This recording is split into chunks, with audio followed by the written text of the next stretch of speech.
Hey there, Bruce, and welcome to an impressions video for Molytropia. This is a game that was on my upcoming games video. I was pretty excited about it, and it just dropped today, I think, as of time of recording. It is free as well, so link in the description if you want to go check it out. First, play it for yourself before you come back and watch this, or whatever, you know. It is free after all. It looks pretty interesting. It's only chapter 1 at this stage, I believe. I'm not sure if it's going to be free for good, or whether it's just chapter 1 is free, sort of like a prologue or a demo or whatever. But today we're just going to be doing half an hour because I'm still recording Root Letter. So I'll put this one out, see if it gets any traction, finish off Root Letter, and then come back to it if people want to see more. So for now, let's jump in, do half an hour, see what we think. Lying on the grass, I watch the clouds floating slowly across the blue sky. White and fluffy, different, unusual shapes. Dragon, turtle, rocket, castle, fish, flamingo, axe, hamster, donkey, fish, bunny rabbit, bunch of grapes. Intercontinental ballistic missile. On the other hand, they seem so cute, and on the other, very majestic. Thinking about their size, I feel like a little bug.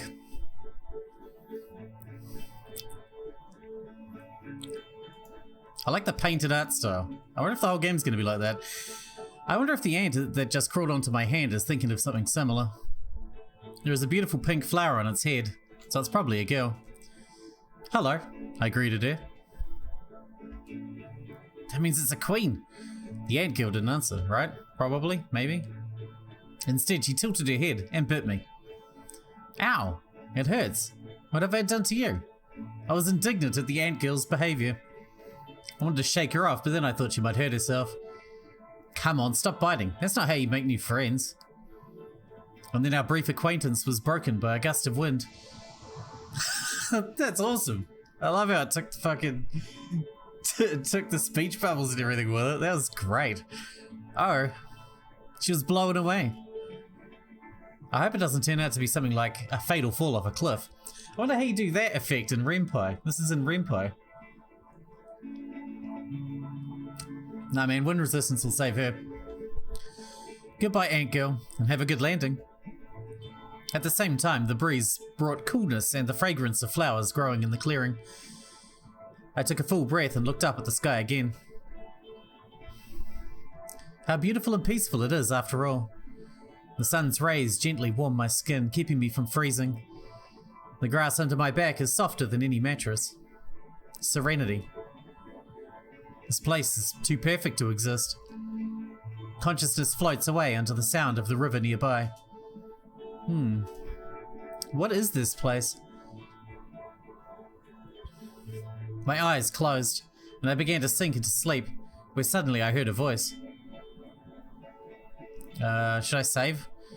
I'm gonna save at every choice like I usually do, because I didn't last time on Rainy Butcher, and I regretted it. Hi. Hello? Oh, God. How are you? Fine. Excuse me, who is this? Ant girl. Cool, but didn't you hurt yourself when you fell? I'm an ant, and we're so light that we can't hit from wherever we fall. Oh, even from an airplane? Yes, but at this altitude I would freeze to death immediately. But if you put on a warm jacket, then probably everything will be fine. Wow, ants are great. By the way, why did you bite me? Are you angry? No, I couldn't speak and decided to say hello like that. I see, although it hurts. Next time, it's better to just wave your paw. It's an ant, doesn't have a paw. Fine. Now let's talk seriously. Who are you? What do you want from her? From her? From the girl.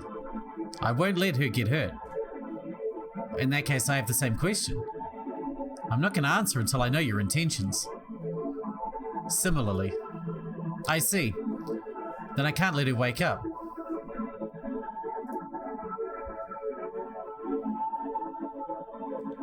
Okay, I'm just part of her imagination, the voice in her head. You're lying, I would have noticed it right away. Are you sure? I'm sure. So you deserve a hint. Deserve a hint? What arrogance. We're not playing charades here. 8 thin legs crawl on your body. It's better not to touch them. They can play salvation melody. Do you even hear me? Thin legs. What are you talking about? Are you talking about that ant? What does this have to do with you? I don't know, I'm just choosing pre-prepared phrases. I see, we're already breaking the fourth wall here pretty hard. And it's 5 minutes in. The dialogue comes to an end. Pretend it never happened. Can do. I probably can't though.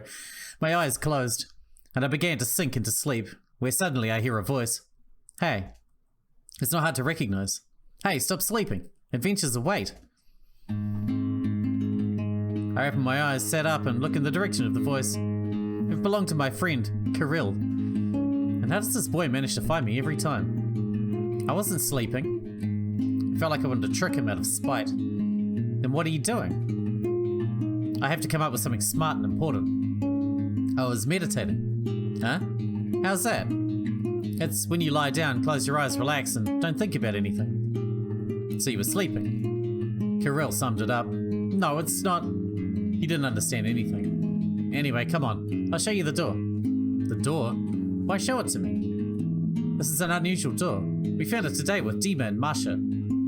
Is it golden? No, it's wooden. And what's unusual about it then? The fact that it stands right in the middle of the cliff. Our cliff? Yep. It's really strange. The most important thing is that there's nothing but the door, and it's standing there like dug in. Well, it must really be dug in. Anyhow, just think, there's a door in the middle of our cliff. Red. And there's nothing else? Cool. Maybe you dug it in there to play a joke on me, and painted it red. What's the joke here? I don't know. I glanced at him with suspicion. Let's go to the door already. But Kirill grabbed my hand and pulled me toward the forest. Uh-oh, wait a minute, not so fast.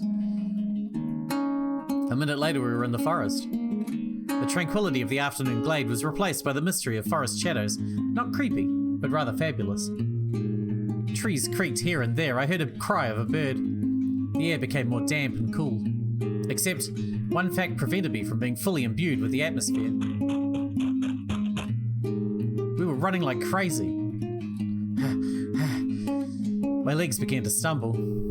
Stop, Kirill, I'm gonna fall. Pulling my arm, I tried to slow down, which caused us to fall over and go tumbling.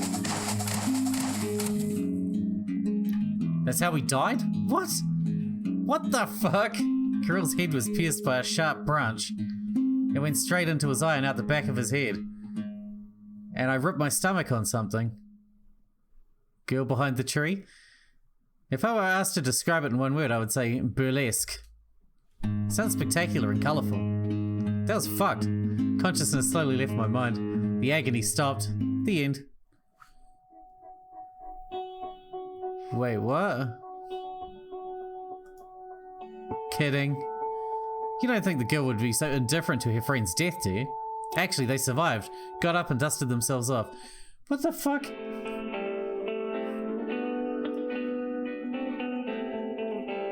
What the fuck? Didn't get hurt? In the same cheerful voice, Kirill asked. No? I muttered discontentedly. Come on, what is it? We could have died. Nope, the main characters don't die. They run, fall, and roll toward adventure. How annoying you are with your adventures. I'm offended. You didn't even apologize. Otherwise, it would just get boring. Between boredom and broken legs, I choose boredom. What a downer. Do you really care so much about that door? Why are you in such a hurry? Because I can't lose to Dima. This is the spirit of competition. So are you friends or competitors? And what is he going to compete in? One does not interfere with the other. Is there a difference between a regular friendship and a competitive friendship? Of course there is. What is it? Okay, suppose we got into a tribe of savages. Me, you, Masha, and Dima. Where do we find a tribe of savages here? I said suppose. Use your imagination. Fine. What's next? They're not just savages, they're bloodthirsty savages. Cannibals.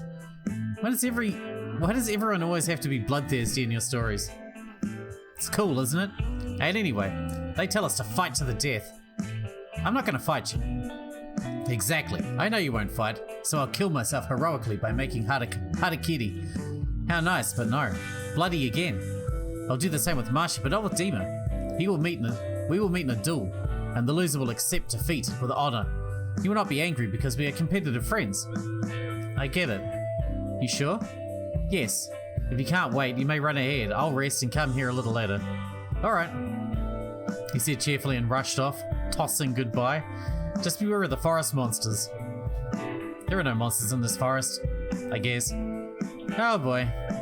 Left one behind, and also scared me before he ran away. He won't make a decent gentleman. Why'd he even come for me? Disappointed by his behavior, I sat down on a log. It creaked. It crunched. It broke beneath me. Ouch! What's the matter? I fell into something sticky. Cobwebs. I'm all cobwebs. When I opened my eyes again, I saw a huge spider on my stomach. The skull marking on its back is probably not good. Hello, spider. You're a kind one, aren't you? The skull would indicate not. The red skull on its black abdomen and the whole appearance said otherwise. Yeah. I think that's a fair assumption. Although you're not meant to judge a book by its cover, but fuck, man. You know, if the cover's covered in blood, probably avoid it. Damn, it's about to bite her. I'm sure the spider is poisonous. Why is it so big? All the better to murder you with. Do such spiders really exist? It doesn't matter. We have to shake him off somehow and run. I carefully fumbled for a stick in the web. Disgusting. I only have one shot at it. The spider continues to sit motionless. 1. I concentrated and strained my hand. 2. Sharp and clear. 3. I swung the stick and hit the spider. Because of the bad position of my hand, I ended up shaking it right onto the girl's face, and it immediately bit her in the left eye. I lose control of the body, and the girl grabbed the spider with screams, pulled it off her face, and threw it to the side. In pain, she began to scratch her eye out. It hurts, mother, it hurts, help. A burning, cutting sensation spread throughout the body. The girl began to convulse. Blood foam flowed from the mouth. I failed to help her. Instead, I made things worse. I'm useless. From exceeding the pain threshold, her consciousness turned off.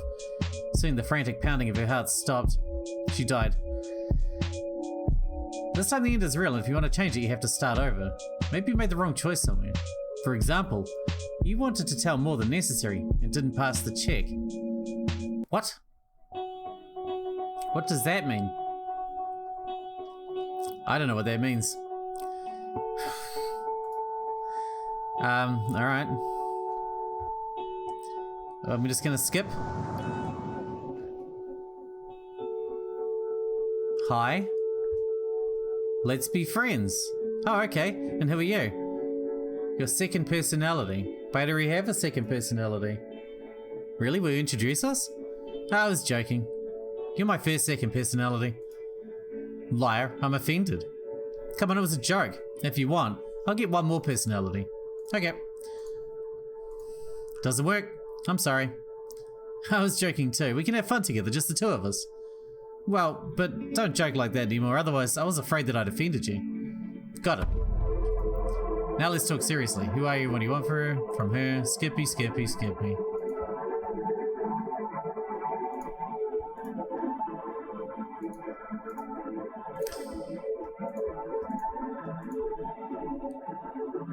Bye-bye. Wait, I told you I wouldn't let you wake her up. Hey. I heard a familiar voice. Hey, stop sleeping. Adventure is await. This is the same, but I can't skip. Oh, I can now. Never mind. Okay, we're back at the spider, and it stopped. Or... wait a moment. 8 thin legs crawl on your body. It's better not to touch them. They can play Salvation Melody. So the voice was talking about a spider. Hey, nasty voice, are you there? Hello? Come in, come in. Sullen. Maybe I'm losing my mind. Lost mind is losing its mind. Funny. But no, the voice predicted a meeting with a spider. I couldn't have done it myself. On the other hand, it's easy to just go ahead and claim 8 legs. And then I'll see a spider or something 8-legged and say, aha, the prediction came true. Positive bias, yeah. In addition, the spider is sitting motionless, but should be crawling. It's all too suspicious. If you want to make a prediction that'll be believed, then speak directly. On such and such a day, at such and such a time, the girl will sit on a rotten log, fall through, and a spider will crawl on her stomach. Don't touch it. It's a good one. Then there would be no doubt, although the intention of the voice is still unclear. Even if it sees the future, perhaps it'll deliberately tell you not to touch the spider, so that it will bite the girl. No. If it had known the future and wanted to harm her, then it would have laid out everything accurately and without muddling through to convince me to follow its advice. Or did the voice anticipate this train of thought and want to confuse me? Difficult. And the spider is still watching me motionless. So how are you supposed to save her? Okay. I'll give control to the girl. Let her decide for herself. Little spider, don't bite me, okay? Even if you just want to say hello, it's gonna hurt me a lot. Let's be friends better. I slowly reach out, a shaking hand, to the flower next to me and picked it up, and then carefully put it on the spider's head. It didn't even move. There we go, you look a lot nicer now. Blue suits you. I think my words embarrassed her because it blushed slightly, and the skull on its abdomen changed to a blue heart. Oh, listen, are you a girl or a boy? Now there's a girl's picture appeared on the abdomen. For some reason, a human girl. Apparently the spider girl is more difficult to portray. Huh, I knew you were a girl because you're so cute. The words make the spider blush even more. Sorry, totally embarrassed you. Ah, one more thing. Do you have a name? Snowflake? So your name is Snowflake. It's nice. And before I could introduce myself, Snowflake dashed off into the forest. How fast? I got to my feet. She probably doesn't like to talk too long. Yeah, and I'd have to go to the cliff by now. Thus, I got a new friend. A murder spider. When I reached to the place, I immediately saw the door that Kirill had told me about. Red with a black handle. I expected to see something ordinary, old and shabby, but this? It looks ominous, like something out of nightmares. It wasn't here before. Interesting. Even more interesting, where did everyone go? I thought I was supposed to meet them on the cliff, but they're not here. Perhaps they've already found new entertainment? Or was it a joke after all, and they dragged the door on their own to scare me? Exactly at that moment, rustles and creaks were heard from behind it. I tense up. It would be good if the door swung open and Kirill jumped out screaming.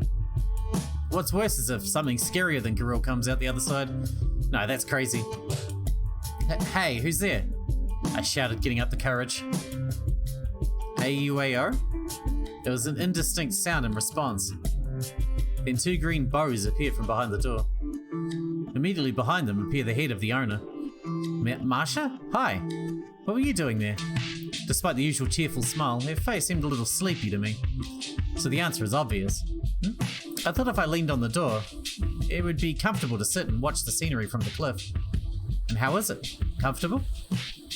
Rather yes than no. The thing is, sitting on the edge like that turned out to be pretty scary. But you stayed seated anyway. How brave. No, I just fell asleep. I see. So where are the others? Marsha looked meaningfully at the door handle. Don't tell me they're... What? That they're there. I pointed with a trembling hand toward the door. You don't think of it as some sort of Narnia passage, do you? Of course we were just fooling around, but somewhere deep down, I really had that feeling. Dima said we would go to the base to get tools. What tools? Dunno. Marsha shrugged her shoulders. Then let's ambush them and frighten them, shall we? I made a suggestion. Hold on. I stayed waiting for you to ask something. Ask for what? Marsha hesitated. Could you ask Dima what kind of girls he likes? Having said that, she blushed like a tomato. What? Why? Why do you think? I think it's for that one. What do you mean for that one? For all this love stuff. You imagine kissing, right? Like in the movies. Yes. Ugh, that's disgusting. Exactly. I just wanted to know who he likes. Got it. Shall I ask Kirill too? What? Why him? I'm not interested in that fool. Really? I treat them about the same. And you? That's because you're too good. But regular people, how it was prioritized. And you? Of course, the slob Kirill of you three is the last one for me. I don't think it's fair, and it would be hurtful to him. That's what I'm talking about. Girls, what are you arguing over there? Kirill's voice suddenly rang out, making us flinch. Speak of the devil and he appears. I hope Kirill wasn't eavesdropping. The boys came out of the woods and stood next to us. Oh, hello. It's good that you came. Otherwise, we were already starting to worry. Dima greeted me. Speak for yourself, Kirill objected. We explained to him that he shouldn't have left you alone in the forest, Marsha added. But Kirill insisted that you could take care of yourself, and it was such a gesture of trust on his part. Stop spreading unnecessary information. Better look at what we brought. He changed the subject and proudly showed us the drill. Wow. I said to Dima, why do we need your pathetic crowbar when we have a mega drill? First of all, where did you manage to find the drill? And secondly, where are you going to plug it in? Marsha took the dangling wire in her hand. What do you mean? I didn't think of that. The pride disappeared from Kirill's face and he looked puzzled at the drill. That's why I took that crowbar after all. No, wait. It's impossible without electricity, right? We'll just hit the lock with a drill. What for? The drill is cooler than the crowbar. That's what for. Alright, let's go. Show me how to open the lock with a non-functioning drill. Suddenly Marsha agreed. Now, you will realise how deeply wrong you were. Before going to the door, she looked at Dima for a moment, as if to hint that now was the right moment. I'm interested to see too. He was about to turn around and go after them, but I called out to him. Dima, wait, I want to ask. What is it? Well, that's...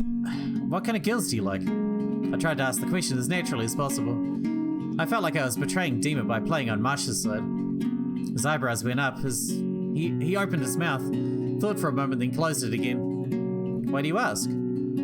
Just curious. Then I don't know. Nothing specific. Nothing at all. You can offer your own version, and I'll tell you whether I like it or not. Okay then, for example, a girl with long blonde hair and green eyes, mostly smiling and calm, but sometimes a little arrogant. Dima frowned, also with a green bow and wearing a green dress. I decided to add to the description for more accuracy. Are you talking about Marsha? Probably overdid it. Now I've framed Marsha. Why'd they drag me into this? No way, there are too many girls like that. For some reason he looked disappointed. So what do you think? Based on your description, and also given the traits, I would add up to those listed... Which traits? No matter. I would always be careful with a girl like that, and expect a catch. That's not exactly what I expected to hear. There was a scream. My finger, it hurts so bad. Kirill must have hit his finger again. I told you not to hold it like that. Ignore them, Dima continued. If we had such a girl in our company, I would keep quiet while she was useful, but if necessary, I would get rid of her. He concluded, smiling as if nothing happened. What the fuck is wrong with you, dude? His words shocked me. Of course, it could turn out that Marsha was not his type. Clearly not. Then she'd be upset, but I would have figured something out. And this is completely different. Get rid of? Such an expression already borders on hatred. Most likely, he just made a bad joke. Yay, I did it. That's the power of a mega drill. It worked. What'd I tell you? Kirill shouted again. Looks like they were able to open the door. What mega drill? I just pressed something here and it opened. Let's take a look. Calmly, I offered Dima and went to the others. I followed him. Look. I tried pressing them, but nothing happens. Instead, you can take them out and swap them around. Let's take each one out. Dibs on the skull. Fool, you wouldn't open the door, didn't you? This must be the key. Most likely they need to be put in the right order. Yeah. How are you going to guess it? I know. There are only 4 pictures, so the combination should not be many.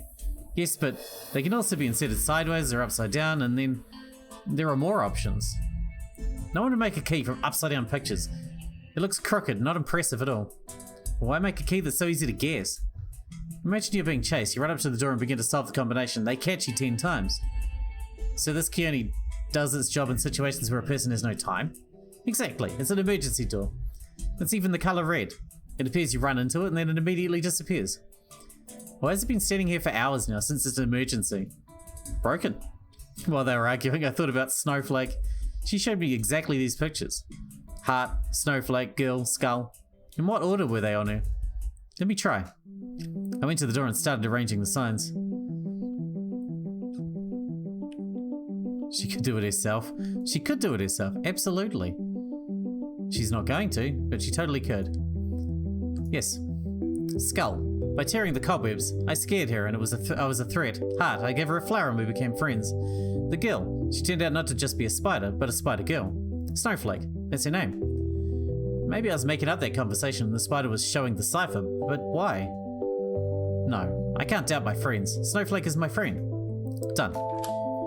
A click sounded. Did you guess? Kirill grabbed the handle and tried to turn it. No, it's still locked. What if the click meant a minus attempt? Then it would have been heard after every sign change. She held them in her hands while rearranging. Perhaps the attempt only counts when all the signs are inserted. Harry tried swapping 2 pieces, but there was no click. So you have to move all 4. She didn't touch the one with the picture of the girl. Doesn't fit either. And then right in the middle of the discussion, the signs drove into the door and the pictures turned red. Awesome, so you guessed it after all. Guessed? Hard to believe. Did you know the order beforehand? Snowflake showed it to me. Who's Snowflake? Now they can be pressed. And the colours change. Turns out there are much more combinations. Who is Snowflake? Wait, please. I started selecting colours. Red. Blue. Pink. White.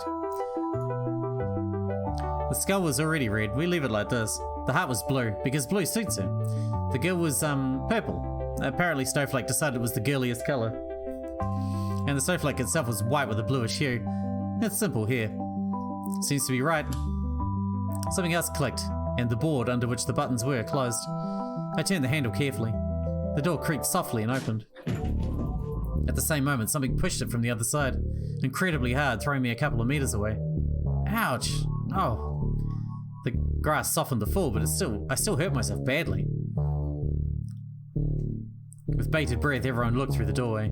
Instead of sky and ocean on the other side, we saw a thick darkness. At about that moment, each of us realized that we shouldn't have opened the door. But it was too late. What is there? Kirill asked a question that I didn't really want to know the answer to. Most likely nothing good, Dima said tensely. Suddenly Marsha squealed, trying to tear something off her leg. It grabbed me. Grabbed, help!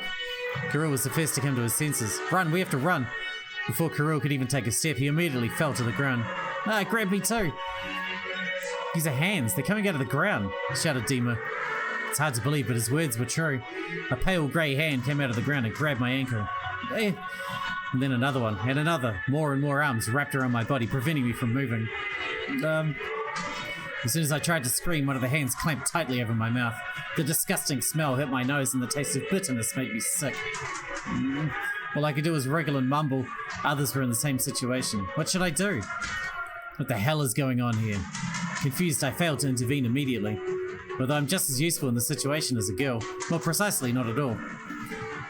Okay, first of all, I need to calm down. Breathe in, breathe out. What a nasty smell. Ignore it. Calm down. Good. It is necessary to think soberly, analyze the situation, look for a way to salvation at any cost. Once I stop twitching, the hands loosen their grip a little. But I still can't turn my head to see what's going on with the others. At that moment, one hand appeared out of the darkness, grasping at the doorframe. Then the second, the outlines of the mouth appeared. The third hand, lots of pointed teeth. Since this creature didn't kill everyone at once, there is a high probability it wants to devour us alive. A couple more hands and it showed itself.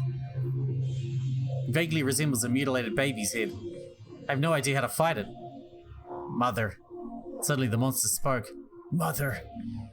Maybe it's retarded? Then I have a chance. Mother, they're all here. Mother, I can feel them. Is this a delusion? Or is it really addressing its mother? The creature's mouth opened. Wide, like the letter O, but with teeth. My favorite O has teeth. No wonder someone says it's the scariest letter. Who the fuck says that? A barely discernible human face appeared inside. Oh, cool, cool. It has a face inside its face. And here, as I understand it, is Mother. Hello, children. The woman greeted us without an ounce of emotion in her voice.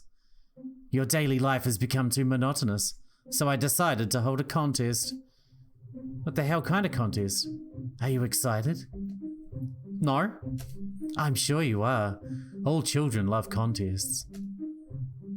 It would be uncomfortable to participate in such a state, so I'll take my hands off. Now that's a good thing. I'll have some space for maneuvering.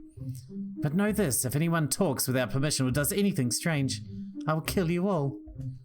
Yeah, well, you can't do without it. It's clear? Couldn't be clearer. She really is capable of killing any one of us in a split second. Bad boys and girls are going to die. The main thing is for others to understand it. If you want to ask a question, you have to raise your hand and wait for permission to speak. Just like at school. And now I'm taking my hands off. Like she said, the stinking palm finally unhooked from my mouth. Those other hands also unclenched their fingers, but not all of them. Those that held the legs remained. So in a contest, we won't have to move around? No, it's too early to draw conclusions. I have to listen carefully, not missing the slightest detail. The girl's life depends on it. I glance around briefly. The others were shaking with fear, but fortunately they didn't panic or do anything stupid. The contest is called death voting, the woman announced. It will help you strengthen the bonds of friendship. The essence of the contest is clear from the name, but let me explain it in more detail. Each of you is entitled to one vote. You should vote for the death of a friend. If you don't want to, you don't have to vote. Now here's how it goes. Option 1, none of you voted. Then I will tear off a limb from each of you, but everyone stays alive. Hand or leg, left or right, I'll decide for myself. Option 2, the vote took place. Whoever gets the most votes, I will kill. Those who refuse to vote will also die. Those who voted remain unharmed. Option 3, everyone voted, but the vote was split 2 to 2. 2, 2, 2. In that case, I'll draw of the first version. I'll kill them both. Option 4, 2 voted against each other, 2 abstained. The draw of the second version, each of you dies. Option 5, everyone voted and the votes were equally divided. The draw of the third version, friendship won. Everyone stays intact. That's it. If anyone tries to talk or make a sign during the voting, I'll kill everyone. Cheating is not good. As I said, if you have any questions, you can raise your hand and wait for permission to speak. But there are conditions here as well. You can raise your hand only once. Besides, if the question seems irrelevant to me, I would consider it an attempt to influence the choice of the others, and everyone again would die. You have 5 minutes to make your decision. Go ahead. Ah, wait. Let's let the participants just be sure. Kirill, Masha, Dima, and last but not least, the girl. Now you can start. Alright, we need to wrap this one up. I have no idea how much longer this chapter 1 has to go, but I think we've got heterochromia. I see. Well, anyway. The translation is obviously not the greatest. I think we can follow along, but it's iffy, you know. I will come back to finish off chapter 1 next time, or however long it takes. I don't really know. But obviously this is just the first one to gauge engagement. If anyone's into this, let me know that you're into it and you want to see more. Or I can move on to something else. I still got to finish Root Letter, you know. We'll get there too. But thanks for watching, Bruce, and let me know what you think in the comments, or just with likes, or whatever you prefer. However you prefer. See you in the next one.